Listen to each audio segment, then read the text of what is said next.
नमस्कार, मैं जितेंद्र चतुर्वेदी। मतांतर में आप लोगों का स्वागत है। जब जम्मू कश्मीर के नेताओं से प्रधानमंत्री बात करने वाले थे, या हम कहें कि जब बात चल रही थी, तभी मतांतर ने कहा था कि प्रधानमंत्री उस बातचीत से लोगों को चौंकाएंगे। और अब जिस तरह का घटनाक्रम सामने आ रहा है, उससे ऐसा लग रहा है कि दरअसल वो बातचीत चौंकाने वाली ही थी। लोगों का इसको देखने का अपना नजरिया है, वो नजरिया अलग अलग हो सकता है। कुछ लोग कह रहे हैं कि दरअसल ये बात इसलिए हुई क्योंकि प्रधानमंत्री पर अमेरिका का दबाव था, और वो दबाव इस तरीके के था कि अमेरिका चाहता था कि कश्मीर में डेमोक्रेटिक प्रोसेस तेज हो, वहां पर चुनाव हो और सरकार बने। एक जो है खेमा वो ये बात कह रहा है, दूसरा खेमा नाराज है इस बात को लेकर कि आपने बातचीत का काम तो किया, लेकिन उस बातचीत में इनको नहीं शामिल किया, उनको नहीं शामिल किया। ये तमाम तरह की चीजें दूसरा खेमा उठा रहा है, जिसे आप कहिए कि वो हिंदुत्व वाला खेमा है। और जो सेकुलर खेमा है, सेकुलर खेमा एक तो बात कर रहा है कि उनके ऊपर अमेरिका का दबाव है, और साथ ही वो ये भी कह रहा है कि जम्मू कश्मीर को लेकर और लद्दाख को लेकर प्रधानमंत्री की कोई बड़ी योजना है। ये मैं नहीं कह रहा हूं। और वो लोग जो मोदी के समर्थक हैं या जो हिंदुत्व के समर्थक हैं, वो लोग निराशा में आकंठ डूबे हुए हैं कि बताइए इन लोगों ने गुपकार से बात कर ली। लेकिन जो वाम है, वाम बहुत सही सही तरीके से, मुझे ऐसा लगता है कि वो पीएम को समझ रहे हैं और उस पर प्रिडिक्शन कर रहे हैं। वो ये कह रहे हैं कि दरअसल ये बात यूं ही नहीं की है उन्होंने, बात तो उन्होंने की है, लेकिन इस बात के जरिए वो सबको चौंकाने की तरफ जा रहे हैं। चौंकाने वाली बात ये कि वहां पर जो डिलिमिटेशन होगा, उस डिलिमिटेशन में, ये मैं नहीं कर रहा हूं, वाम इस तरह की बात कर रहा है कि उस डिलिमिटेशन में जम्मू की सीटें बढ़ेंगी। जम्मू में अनुसूचित जातियों को लेकर एक रिजर्वेशन होगा, मतलब सीट रिजर्व होगी, और कश्मीरी पंडितों के लिए सीट रिजर्व होगी। अब आप सोचिए, ये वो कह रहे हैं कि इसलिए डिलिमिटेशन की बात हो रही है और इसलिए उनको बुलाकर डायलॉग प्रोसेस में बैठाया गया है, नहीं तो ये लोग कहां बातचीत में भरोसा करते हैं। तो ये वो लोग ये शंका जाहिर कर रहे हैं, और दरअसल ये शंका, मुझे नहीं लगता कि ये शंका है, वो ठीक ठीक विश्लेषण पे जा रहे हैं कि डिलिमिटेशन होगा, जम्मू की सीटें बढ़ेंगी, जम्मू का क्षेत्रफल भी वादी से बड़ा है, और उस लिहाज से जब जम्मू की सीटें बढ़ेंगी और वहां के कश्मीरी पंडितों के लिए और अनुसूचित जाति के लिए सीटें आरक्षित होंगी, तब जो वादी का वहां के शासन में वर्चस्व था वो खत्म होगा, और दरअसल उसी का शिलान्यास उस डायलॉग प्रोसेस में हुआ है। अब किसी को यह बात समझ में नहीं आती है, खासकर उनको जो हिंदुत्व का झंडा ढोते हैं और नरेंद्र मोदी को संदेह की नजर से देखते हैं, तो उनके लिए कुछ कहा नहीं जा सकता है। यह जो जम्मू कश्मीर में अचानक लश्कर के लोग सक्रिय हो जाते हैं, वो इस बात का प्रमाण है कि वो जो बैठक हुई है, उस डायलॉग प्रोसेस से ये बात बाहर गई है कि अब जम्मू कश्मीर में स्थितियां बदलने वाली हैं, और वो बदलाव न सिर्फ पाकिस्तान को प्रभावित करेगा बल्कि चीन को भी प्रभावित करेगा। क्योंकि जब हिंदुस्तान इस जम्मू कश्मीर में शांति व्यवस्था स्थापित कर लेगा, तो उसका अगला टारगेट पीओके होगा। हिंदुस्तान की जो मौजूदा सरकार है, उसने कभी नहीं कहा है मनमोहन सरकार की तरह कि हम लाइन ऑफ कंट्रोल को ही इंटरनेशनल बॉर्डर मानेंगे।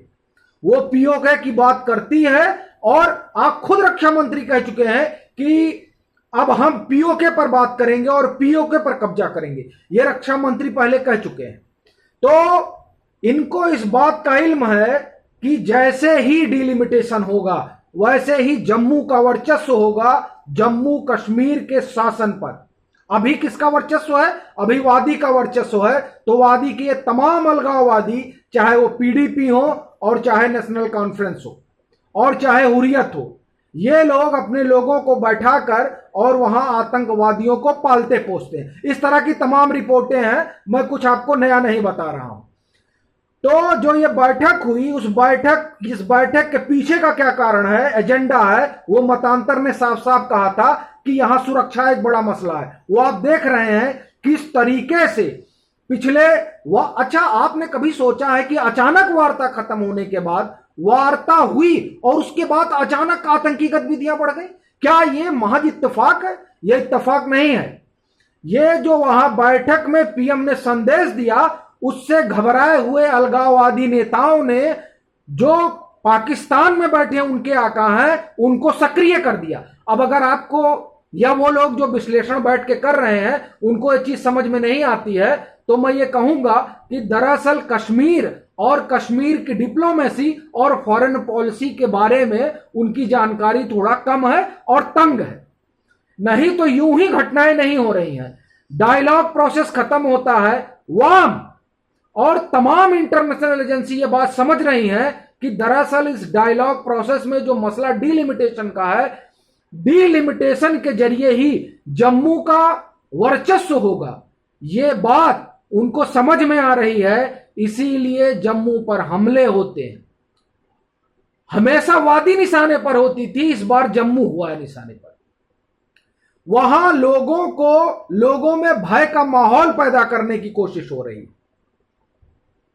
अब आप इसे लद्दाख देखिए कि जैसे ही ये लोग जाते हैं, रक्षा मंत्री का दौरा होता है 3 दिवसीय और 50,000 सेनाएं चीन की सीमा पर बढ़ाई जाती है। क्या ये यूं ही किया गया है? बातचीत के तुरंत बाद ये जो डेवलपमेंट हुआ है, ये डेवलपमेंट कुछ संकेत दे रहा है। तकरीबन 2 लाख सेनाएं वहां पर अब डिप्यूट हो चुकी हैं, जो लद्दाख में हमारी और माफ करिए चीन की सीमा लगती है।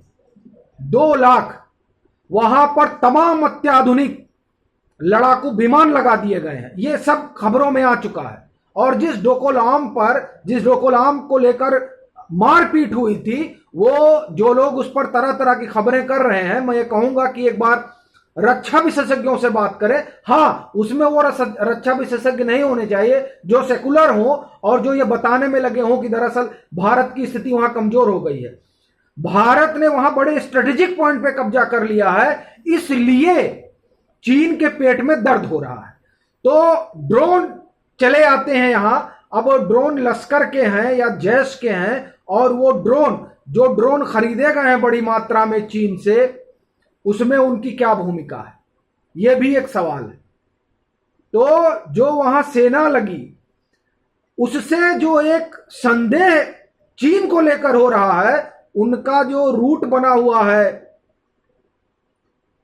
पोर्ट तक, जो पोर्ट बना है उनका पाकिस्तान में, वो पोर्ट क्यों बना है, उसके पीछे की जियोपॉलिटिक्स समझिए।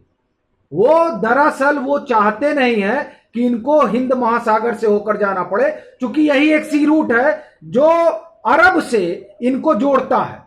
यह सी रूट ही है जहां बर्फ नहीं जमती है और नेविगेशन बड़े स्मूथली होता है। हिंदुस्तान यहां है तो हिंदुस्तान कहीं इनको रोक ना ले या किसी तरीके से हिंदुस्तान से इनको खतरा ना पैदा हो, इसीलिए ये उस रास्ते के जरिए, मतलब जो ऑक्युपाइड अक्साई चीन है और ऑक्युपाइड पाक है पीओके, उसके जरिए होते हुए ये पाकिस्तान होते हुए पहुंच जाएंगे रेड सी तक। ये सी रूट, ये रूट जो डेवलप हुआ है, ये रूट भी कुछ कहता है, और वो ये कहता है कि दरअसल जो मैं पीछे बोल चुका हूं कि अगर जम्मू कश्मीर में चीजें बेहतर हो जाएंगी, वहां पर स्टेटहुड आ जाएगा डीलिमिटेशन के साथ, तो वहां पर हिंदुस्तान की हुकूमत का शासन होगा, ना कि किसी अलगाववादी पाक परस्त नेता का। और लद्दाख पहले से ही उस स्थिति में है। तब क्या होगा कि पीओके के बात होगी, और जब पीओके पर बात होगी तब चीन को भी दर्द होगा और पाकिस्तान को भी दर्द होगा।